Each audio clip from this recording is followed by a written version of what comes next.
আসসালামু আলাইকুম, স্বাগতম আজকের এই আলোচনায়। দর্শক, ট্রাম্প এবং নেতানিয়াহুর মধ্যে আবারও ফোন আলাপ। শীঘ্রই সরাসরি বৈঠকে বসতে যাচ্ছেন দুই দেশের প্রধান দুই নেতা। এই ঘটনা প্রকাশিত হবার পরে আবারও মধ্যপ্রাচ্যের ভূ রাজনৈতিক পটভূমির পরিবর্তন আমরা লক্ষ্য করতে পারছি। সেটা শুধুমাত্র ভৌগোলিক রাজনৈতিক অবস্থান থেকে শুরু করে, অর্থনৈতিক অবস্থান থেকে শুরু করে বর্তমানে ইরান এবং যুক্তরাষ্ট্রের মধ্যকার শান্তি চুক্তি কোন দিকে যাচ্ছে, কিভাবে কোন দিকে কি প্রতিষ্ঠিত হবে কি হবে না, সেটা নিয়েও কিন্তু এখন অনেকের মধ্যে প্রশ্ন। কারণ সম্প্রতি ট্রাম্পের সাথে নেতানিয়াহুর সাথে যে সম্পর্কটা, এই সম্পর্ক নিয়ে কিন্তু সবার মধ্যে কিন্তু একটা প্রশ্ন ছিল যে হয়তোবা তাদের মধ্যে সম্পর্কটা ফাটল ধরেছে। এই নানান রকমের প্রশ্ন, নানান রকমের গল্প, নানান রকমের মতাদর্শ, নানান রকমের মতামত প্রত্যেকটা মানুষের ভিতরে কিন্তু বিদ্যমান ছিল। আজকের এই ভিডিওতে আমরা সেই সমস্ত বিষয়গুলো ক্লিয়ার করার চেষ্টা করবো যে আসলেই কি ট্রাম্পের সাথে নেতানিয়াহুর সাথে সম্পর্ক কি ফাটল ধরেছে, নাকি এটা শুধুমাত্র একটা রাজনৈতিক বা কূটনৈতিক একটা চাল ছিল। চলুন দর্শক, আসলে প্রথমে আমরা জেনে নেব যে এই যে ট্রাম্পের সাথে নেতানিয়াহুর যে ফোন আলাপটা কিভাবে হলো। দীর্ঘদিন পরে তাদের ভিতরে একটা ফোন আলাপ প্রতিষ্ঠিত হয়েছে। এটা প্রকাশ করেছে কে? বার্তা সংস্থা রয়টার্স।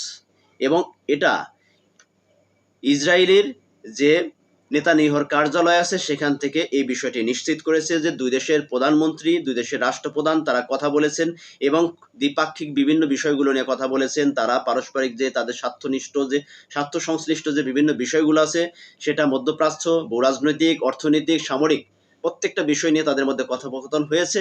এবং এই বিষয়টিকে নিয়ে তারা সামনে সরাসরি বৈঠকে বসতে চাচ্ছেন এবং কবে নাগাদ, কখন, কোথায়, কিভাবে বসবেন সে বিষয়টি উজ্জ্বল রেখেছে, সেটা প্রকাশ করেনি। এবার আসুন যে আমরা এই বিষয়টিকে কেন এত গুরুত্ব দিচ্ছে আন্তর্জাতিক মহলে। খুবই গুরুত্বপূর্ণ একটি বিষয়। এই বিষয়টিকে গুরুত্ব দেওয়ার অন্যতম কারণ হচ্ছে সম্প্রতি যে চলমান ঘটনাগুলো আমরা লক্ষ্য করতে পারছি যে যুক্তরাষ্ট্র এবং ইরানের মধ্যে শান্তি চুক্তি করতে গিয়ে ইসরায়েল কিন্তু প্রতিনিয়ত সেটা মত পার্থক্য সৃষ্টি করছে বা মতবিরোধ তৈরি করার চেষ্টা করছে। তাদের মতে যুক্তরাষ্ট্র ইরানের সাথে শান্তি চুক্তি যেন কখনোই বাস্তবায়ন হয় না। এই বিষয় নিয়ে ট্রাম্পের সাথে নেতানিয়াহুর কিন্তু বেশ কয়েকবার বাকবিতণ্ডা হয়েছে, ধমক পর্যায়ের কথা হয়েছে, বেশ উত্তেজনাকর পরিস্থিতির মধ্য দিয়ে কথাবার্তাগুলো শুনেছি আমরা। এটা সবাই দেখেছে।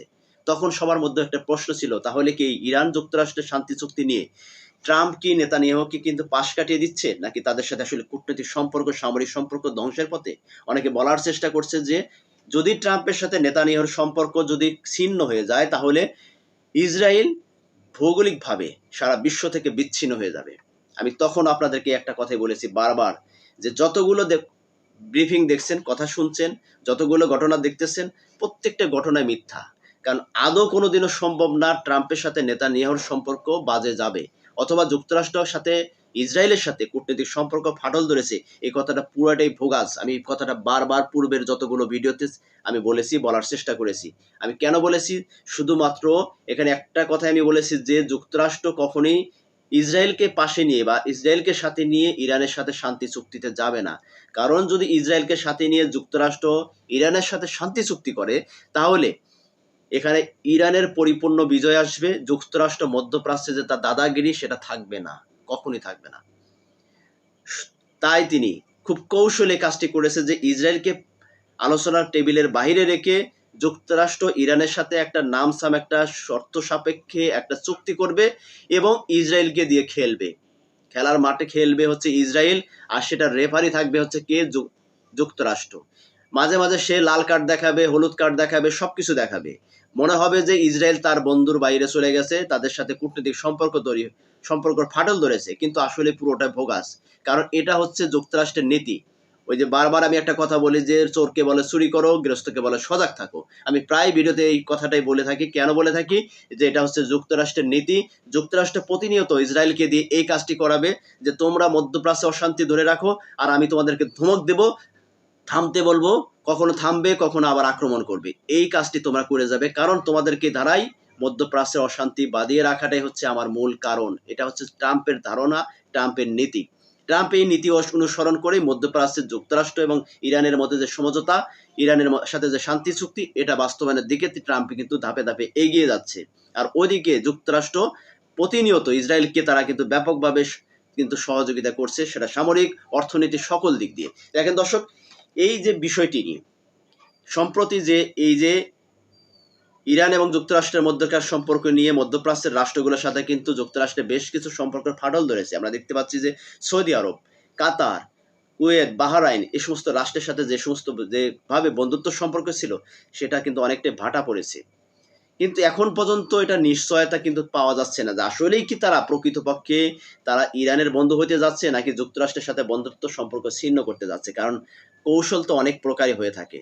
কারণ সম্প্রতি যে ইরান যুক্তরাষ্ট্রের মধ্যকার যুদ্ধে মধ্যপ্রাচ্যে যেভাবে ইরানের হাতে আক্রমণ হয়েছে, ইরানের হাতে যেভাবে একদম মানে পরিস্থিতি গোলাটের মধ্যে পরিবেশ তৈরি হচ্ছিল, যখন মধ্যপ্রাচ্যের প্রত্যেকটা রাষ্ট্রের উপর যেভাবে আক্রমণ করতেছিল ইরান, সেটা থেকে বাঁচার জন্য কি মধ্যপ্রাচ্যের এই রাষ্ট্রগুলো কৌশলী অবলম্বন করছে কিনা, নাকি আসলে ইরানের সাথে তারা হাতে হাত মিলিয়ে তারা প্রকৃত বন্ধু হতে যাচ্ছে, এই বিষয়টি আগামী দিনে এটা প্রমাণ পাওয়া যাবে। কিন্তু আপাতত দৃষ্টিতে মনে হচ্ছে যে যুক্তরাষ্ট্রের সাথে যে সমস্ত রাষ্ট্রগুলোর বন্ধুত্ব সম্পর্ক ছিল সেটা অনেকটাই ফাটল ধরেছে এবং যুক্তরাষ্ট্র অনেকটাই বিশ্বাস তাদের উপর থেকে হারিয়ে ফেলছে, যার কারণে তাদের মিত্র রাষ্ট্র সাবেক এবং বর্তমানে যে কিছুটা সম্পর্ক ফাটল ধরেছে ইসরায়েল, সেই ইসরায়েলের সাথে তারা আবারও সম্পর্কটাকে ঘনিষ্ঠ করার জন্য কিন্তু তারা ব্যাপকভাবে কিন্তু আবারও তৎপর শুরু হচ্ছে।